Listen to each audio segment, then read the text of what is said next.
Type reaction నిన్ననే మొదలు పెట్టుకున్నాను నేను క్లాస్ లో. థర్డ్ వచ్చి పోలరైజేషన్.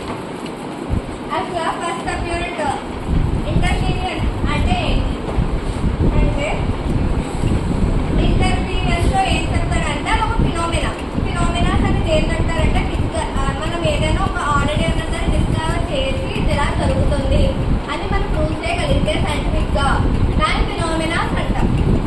ఇంటర్ఫీరెన్స్ ఫినోమినా ఎలా జరుగుతుందని చెప్తున్నారంటే ఏదైనా ఒక టూ రేస్ అనేవి సేమ్ ఆంప్లిట్యూడ్ తో లేదా వేవ్ లెంగ్త్ తో అలా సేమ్ కాన్స్టెంట్ ఫేజ్ అంటే యాంగిల్ మెయింటైన్ చేసుకుంటా ఏదో ఒక పాయింట్ దగ్గర కలిసాయి అంటే అక్కడ ఇంటర్ఫీరెన్స్ జరిగినట్టు. ఆ ఇంటర్ఫీరెన్స్ జరిగిందని మనం ఎలా డిక్లేర్ చేస్తాం? రిజల్టెంట్ వేలో వచ్చేదానికి ఆంప్లిట్యూడ్ లో చేంజ్ వస్తుంది. అర్థమైందా ఇంటర్ఫీరెన్స్ అంటే? అదే ఇప్పుడు ఇంటర్ఫీరెన్స్ జరిగిందంటే దేనికన్నా ఒక స్టిక్ ఉంటుంది. మనం మ్యాథ్స్ లో యూజ్ చేస్తాం కదా, ప్రూఫ్ అని చెప్పి కండిషన్ ఇస్తాడు, ప్రూఫ్ అని చెప్పి ప్రూఫ్ చేస్తామా? ఇక్కడ కూడా ఒక దాని మీద బేస్ అయ్యి ఇంటర్ఫీరెన్స్ ఫినామినా వర్క్ అవుతుందని మనం ప్రూవ్ చేయగలుగుతాం. అదేంటంటే principle of super position. Principle of super position use చేసుకుని ఇంటర్ఫీరెన్స్ ఫినామినా జరుగుతుందని మనం డిక్లేర్ చేస్తాం. ప్రిన్సిపల్ ఆఫ్ సూపర్ పొజిషన్ ఏం చెప్తాడంటే సేమ్ ఒక టూ వేవ్స్ తీసుకుని సేమ్ లెంత్ లో సేమ్ యాంగిల్ తో సేమ్ డైరెక్షన్ తో సైమల్టేనియస్ గా మూవ్ అవుతూ ఏదో ఒక పాయింట్ లో ఇంటర్ఫీరెన్స్ సూపర్ ఇంపోజ్ అవ్వడం అంటే కలవడం. ఎక్కడైనా కలిస్తే అక్కడ ఆంప్లిట్యూడ్ లో చేంజ్ వస్తుంది ఇంటెన్సిటీలో, లేదా ఇంకా ఆంప్లిట్యూడ్ ఇంటెన్సిటీలో చేంజ్ వస్తుంది అని చెప్పచ్చు. లేదంటే డిస్ప్లేస్మెంట్ ఇలా డిస్ప్లేస్మెంట్ తో కూడా డెఫినేషన్ చేస్తారు. మామూలుగా మీనింగ్ అయితే అదే నార్మల్ గా super imposition principle of super position definition ఏంటంటే two waves y1 and y2 are moving with same amplitude, same frequency, same wavelength and with constant angle moving simultaneously after superimposing the resultant displacement will be అని ఈ formula ఉంటుంది y = y1 plus y2. ఇక్కడ ఈ wave చూడండి y1 for example wave 1 అనుకున్నాం అనుకో,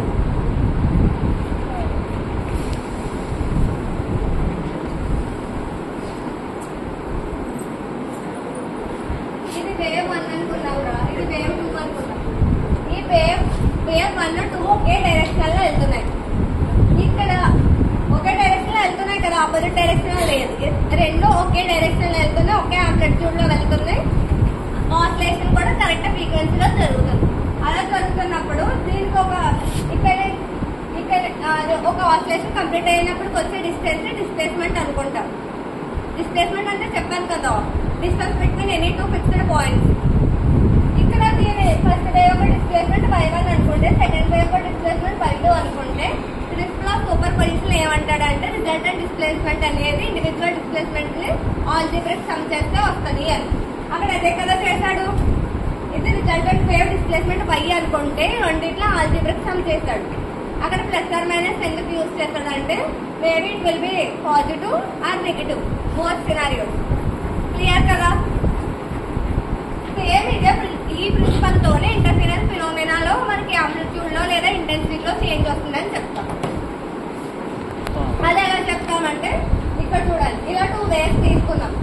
ఇక్కడ plus R minus ఉంది కదా, y = y plus R minus y2. ఎక్కడ ప్లస్ తీసుకోవాలి ఎక్కడ మైనస్ తీసుకోవాలని ఎలా తెలుస్తుంది అంటే దాంట్లో టూ టైప్స్ ఉంటాయి ఇంటర్ఫీరెన్స్, కన్స్ట్రక్టివ్ ఒకటి, డెస్ట్రక్టివ్ ఒకటి. కన్స్ట్రక్టివ్ ఫస్ట్ డెస్ట్రక్టివ్ చూసాం అనుకో, ఒక టూ వేవ్స్ తీసుకున్నాం, ఇది 1 ఇది 2. దీంట్లో ఆంప్లిట్యూడ్ ఏ అని తీసుకున్నాం, ఒక వేవ్ ఉంది, ఒక వేవ్ మూవ్ అవుతూ ఉంది. అలాగే ఇంకో మెయిన్ పొజిషన్ నుంచి సేమ్ మెయిన్ పొజిషన్ నుంచి ఇంకో వేవ్ ఆసిలేట్ చేస్తాం. ఇది నెగిటివ్ డైరెక్షన్ లో వెళ్తుంది, లెట్స్ ఆపోజిట్ డైరెక్షన్ లో వెళ్తుంది అనుకున్నాం. సో ఇక్కడ కూడా ఆంప్లిట్యూడ్ సేమ్ ఉంది. ఆపోజిట్ డైరెక్షన్ లో వెళ్ళినప్పుడు రిజల్టెంట్ ఏం వెళ్తుందంటే సేమ్ డైరెక్షన్ లో అయితే పాజిటివ్ అవుతుంది, నెగిటివ్ డైరెక్షన్ లో రివర్స్ డైరెక్షన్ లో అయితే నెగిటివ్ అవుతుంది. సో ఏమైనా మనకి ఆ ఫార్ములా సబ్స్టిట్యూట్ చేసామనుకో, ఆ వైని క్యాపిటల్ ఏ అనుకుంటే ఆంప్లిట్యూడ్ అనుకున్నాం. ఇది రిజల్టెంట్ ఆంప్లిట్యూడ్స్ అనుకుంటే ఏమైనా సేరే కదా, చెప్పండి కదా నెగిటివ్ అవుతుంది ఆపోజిట్ డైరెక్షన్. ఇది ఒక డైరెక్షన్ లో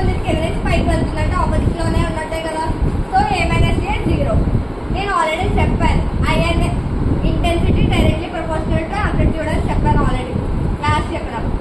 సో ఇంటెన్సిటీ అంటే